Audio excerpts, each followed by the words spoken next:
continue this conversation right now with the Golf Today Roundtable with Golf Digest senior writer Joel Beal and Taylor Zarzour of Sirius XM PGA Tour Radio. Gentlemen, we appreciate your time. Joel, I want to start with you. How about this difference opinion between two of the best players of the last decade? Yeah, I don't think it's a secret that not only just Spieth, but some pros in general are a little miffed at McIlroy. That vexation started right after Rory's comments on that European football podcast about a month ago. And certainly his remarks since then regarding PIF involvement and avenues back for LIV players to the tour. That hasn't helped. To be clear, for everyone at home, the sense I've received from talking to players, they aren't mad that McIlroy has switched positions. It's more of, hey, don't be upset if we haven't changed our positions with you. And in itself, I think that combativeness is fine. I think where some tour players may be missing the point is, for the better part of 2 years, Rory has been the one taking all the questions about LIV. He's been the front man for the PGA Tour. And that's brought a weight and responsibility that only Rory really knows. And it's a weight I think it can never truly be measured. And for a lot of the players, for the most part, have stayed silent during that period. And they didn't have to take the heat that Rory did. So you would think there'd be a little bit more latitude or a little bit more grace towards Rory from his fellow colleagues. I think a part of this is just guys are starting to become worn down by the process, and you're starting to see some emotion kind of come through the noise of that. It'll be interesting to see how it unfolds through the next couple of months, though, because that division is palpable. And even you saw it with Ricky in the sense of him saying he's never really wavered from his position. I think we forget that it was just at Southern Hills in 2022 where Ricky admitted he was in talks with LIV, or at least he was interested about the process. So if someone like Ricky, who's very beloved not only by fans, but by his colleagues, feels confident enough to say this stuff publicly about Rory, I think it shows the really fickle nature of the dealings right now in professional golf. Taylor, do you think this is going to get worse in the coming months? Because we are getting into the position now where meat is going to be put on the bone of what this tour looks like, who the obvious winners are, who the potential losers might be in this landscape of professional golf. Do you expect these kind of divisions to perhaps even get a little bit more strident? I mean, I think it's possible that's likely, but I sure hope not, Eamon. I am so tired of this, and I think that's where Rory McIlroy is now, is he's tired of this. He wants a game to come together, a unification, as Jordan Spieth said. And I don't think he had a problem necessarily with Jordan Spieth laying out all the different variables. He just doesn't want him to publicly do that, because each time there's the threat of not doing business with LIV, you know what happens next? They go and take another player. And as a strong advocate of the way the PGA Tour presents its tournaments and what we're going to be doing behind you in Phoenix this week and what we're going to be doing next week at Riviera, I want the best players in the world to all play together again. And I think that overwhelmingly that's what the fans of Sirius XM, of Golf Channel, the people that love the game of golf want too, is they want this to be over with. And if you're suggesting, Eamon, we've got more hurdles to go through and more months and maybe years of this to go through, all we're going to do is lose viewers. All we're going to do is lose viewers and listeners. So I think that the reason Rory McIlroy has changed his mind on this is because he knows the game needs to come together for the sake of the fans. Well, it seems like everybody's changing his mind, Joel. I mean, I loved Wyndham Clark, kind of the way he kind of hedged it as well. We just spoke to him a few minutes ago. He said LIV was a great product. He said right now he's choosing legacy over LIV, and that he's going to be loyal to the PGA Tour for this season. I mean, he's leaving the door open. As a businessman, is that a smart move on his part? I mean, businessman, sure, I guess, right? There's millions of guaranteed dollars on the table. I think it was just an interesting response, though, right? Because was it legacy, or did LIV just not match the dollar figure he had in mind? That, as you mentioned, Clark would only commit to the rest of the year, kind of undercut this idea it was a legacy play. You know, I think myself, as long as a lot of people in golf are just maybe jaded toward these type of answers, if only because so many players have said one thing in the past and then done the other. But yeah, as a business deal, if there are guaranteed millions and you don't have the moral questions that some of us do with taking that money, I get the business reason for making that choice. Isn't this going to the heart of things, Taylor, this idea of whether or not the talent needs to be contracted? And do you see any scenario in which guys like John Henry and Arthur Blank of the Strategic Sports Group are going to hand over $3 billion without knowing that these guys are going to hang around?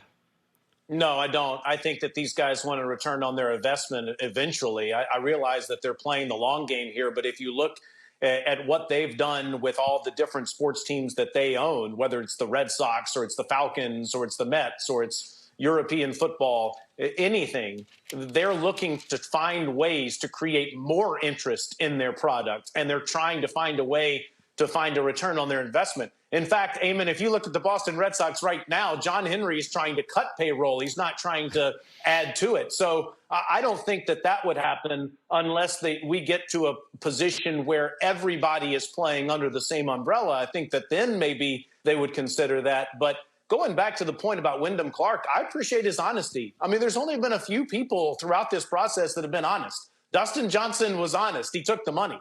Harold Varner was honest. He knew what he was losing. He knew he was going to lose playing in major championships by taking this money, and he was honest about it. He said, I thought about it. This is a great opportunity for my family. For Wyndham Clark to be honest about it last night and say, look, I want to keep chasing ranking points. I want to play for legacy at least for a little while longer.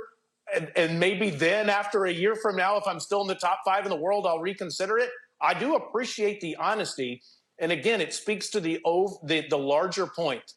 We need these guys playing behind you guys. And I don't care if they play for LIV or the PGA Tour, playing in PGA Tour events, signature events, whatever you want to call them, as soon as possible. If that means 2025, then I think that we need to figure out a way to make that happen. Joel, do you think the feel-good nature of some of the winners we've seen on the PGA Tour has obscured the fact that their official World Golf ranking numbers are much lower than they were a year ago? I mean, the Nick Dunlap story, fantastic. Chris Kirk and Grayson Murray overcoming, personal demons to get back in the winner's circle. Matthew Pavon, using that DP World Tour exemption. Wyndham Clark, doubling down on his major championship. But when you look at the official World Golf ranking of the winners at the time this year compared to last year it was Jon Rahm in the top 5 a couple of times. You had Max Homa, a California kid, winning, who was 16th in the world. You had a Justin Rose, an Olympic gold medalist, and a major champ. So have the feel-good vibes of these winners obscured the fact that, the PGA Tour is hurting a little bit, at least in terms of the strength of field that they had with these defections to LIV? No, it's a good question. And it's an important question, too, because when you look in the totality of the amount of talents that have gone to LIV, it's substantial. To act like it's only been a couple of guys now, you can't make that assessment soberly. That being said, I mean, it's still such a small window that we're assessing, right? It's basically been a month. Nick Dunlap, yes, he was the no world rank essentially, right? But this could be a guy who could be one of the top 30 guys in the world at some point. So are we really looking at that as a guy who maybe doesn't deserve to win? Those other players, yes, while their world ranking might be pretty high, I don't know. I don't think that has anything to notch their talent. Grayson Murray's been a guy for years. People have been wondering when he can figure it out. Chris Kirk is a former President's Cup winner, and these guys President's Cup team, and these guys have done it against really good fields. For the most part, these aren't as watered down fields as we might be led to believe. And I also feel like how many times too, you mentioned the feel good story nature. I think most fans would definitely sign up for a feel good story over somebody in the top 20 who is a bit of a vanilla personality or someone we already know. It doesn't really give much juice. So I think it's an important question for the tour to chew on, especially if this trend continues, but it's such a small sample size. I don't think you can deduce anything of merit strictly off of what we've seen so far in January. Joel, the LIV Tour started its season this weekend in Mexico. Joaquin Niemann won, and he complained afterwards that it still wasn't enough to get him in the majors. Now, he did sign up for a league that didn't meet the criteria for official World Golf ranking points, so he knew what he was getting into. Does he have any legitimate gripe in your mind? No, he does not. I have no idea what Niemann was sold, but when he left for LIV after the Tour Championship in 2022, at that point, it was very, very clear that LIV would not be guaranteed world ranking points. That's what the money was for, right? You're turning from a competitor into a barnstormer. If he truly cared about majors over money, he wouldn't have jumped. Simple as that. So I have no appetite to hear from him about, it's a failure to take responsibility for LIV guys being excluded at this point from the majors. Now, if you want to look at what LIV has as a whole, I think Niemann's comments will spur should majors give LIV players exemptions? Anytime someone tries to make that argument, though, the rationale is usually, well, the majors have a responsibility to put together the best fields in the game, right, for these tournaments, not some fealty for the tour. And that's right. And the fact that the majors do want what's best for themselves and to this point have not added LIV exemptions, I think shows you what the majors think about LIV as a whole. Maybe that changes, but so far I have not received any info that those changes are on the horizon. So I don't know if LIV really wants exemptions. Maybe they should have thought about that before taking shots at these governing bodies in that antitrust lawsuit 2 years ago. Not to say it won't ever happen. Certainly, there are a couple viable, formidable guys in that league, but most of them are already exempt into the majors. If one or two guys are left out, there are other ways to get in. But no, at this point, I don't think Niemann really has much ground to stand on.